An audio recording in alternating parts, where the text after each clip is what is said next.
Shalom, shalom, mes bien-aimés. Je vous salue dans le nom de Jésus. Nous sommes arrivés à notre temps d'édification. C'est le moment pendant lequel nous allons écouter la parole de Dieu. C'est le moment pendant lequel nous allons nous édifier, comme le mot le dit. Et nous allons prier. Béni sois-tu notre Dieu, béni sois-tu tendre Père. Nous te disons merci au Dieu, Père, pour tes bontés que tu renouvelles chaque matin dans nos vies. Nous voulons te rendre grâce éternelle, au Dieu, pour ce temps d'édification. Nous voulons te dire merci, au Dieu, Père, pour nos cœurs qui sont disposés à t'écouter. Papa, nous nous abandonnons à toi. Parle-nous. Parle-nous, Père. Parle-nous, Jésus. Envoie-nous ta parole et ta parole nous donne la guérison. Seigneur éternel des armées, au Dieu, nous avons besoin de la manifestation du Saint-Esprit. Que ton esprit se manifeste puissamment. Que ton esprit fertilise notre entendement. Que ton esprit éternel, ô Dieu, renouvelle notre intelligence, Seigneur. Merci pour toute personne, éternel, ô Dieu, qui écoute ta parole. Béni sois-tu l'homme de Galilée, au nom de Jésus, nous avons ainsi prié. Amen. Bien-aimés, nous sommes arrivés au temps de notre édification et nous avons un thème central intitulé « L'exaucement au temps de Dieu ». L'exaucement au temps de Dieu. Dans ce thème, nous pouvons tirer deux mots, exaucement et puis temps. L'exaucement est l'acte de répondre à la prière. L'exaucement, c'est quand nous obtenons ce que nous demandons à Dieu dans la prière. L'exaucement, nous pouvons dire que c'est la réponse que Dieu donne à nos requêtes. Maintenant, le temps, le deuxième mot important dans ce thème, le temps de Dieu. Le temps de Dieu, nous pouvons le définir comme moment choisi par Dieu, moment propice choisi par Dieu pour agir ou pour exaucer. Donc, c'est un bon moment que Dieu lui-même choisit selon sa souveraineté pour nous exaucer. Bien-aimés, nous devons dire que le temps de Dieu n'est pas notre temps. Le temps de Dieu n'est pas fixé par l'homme. Il ne dépend pas aussi de nos demandes.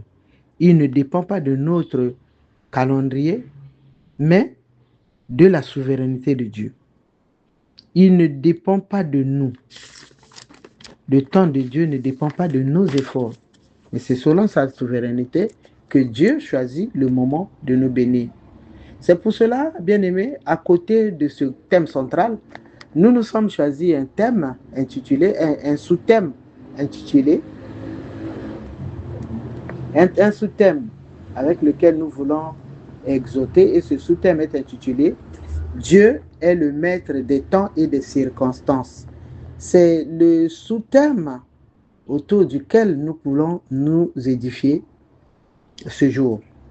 Nous allons lire la parole de Dieu dans le livre de Daniel 2, le verset 21. Il est écrit « C'est lui qui change les temps et les circonstances, qui renverse et qui établit les rois, qui donne la sagesse aux sages et la science à ceux qui ont l'intelligence. » Amen. Bien-aimés, ce verset nous montre que c'est Dieu qui change le temps. Quand tu traverses les temps difficiles, Dieu peut changer tes temps difficiles en temps favorables. Puisque lui, il agit uniquement au temps favorable. Donc, je peux dire que c'est Dieu qui crée le temps favorable pour nous. C'est Dieu qui peut changer ton temps difficile en temps favorable. Amen. Il ne change pas seulement les temps, mais aussi les circonstances, comme le dit ce verset-là. Il dit, c'est lui qui change les temps et les circonstances. Donc, nous avons dit que Dieu, c'est lui qui change les temps. Les temps, il y a des temps difficiles, il y a des temps de pleurs, il y a des temps de joie, il y a des temps de toutes sortes. Mais c'est Dieu qui est capable de changer ces temps. C'est Dieu est capable de changer les temps difficiles en temps favorables. Et il ne change pas que le temps, il change aussi les circonstances. c'est-à-dire les événements de nos vies, les situations que nous traversons dans nos vies. Il n'y a que Dieu qui est capable de changer ces situations, de changer ces circonstances.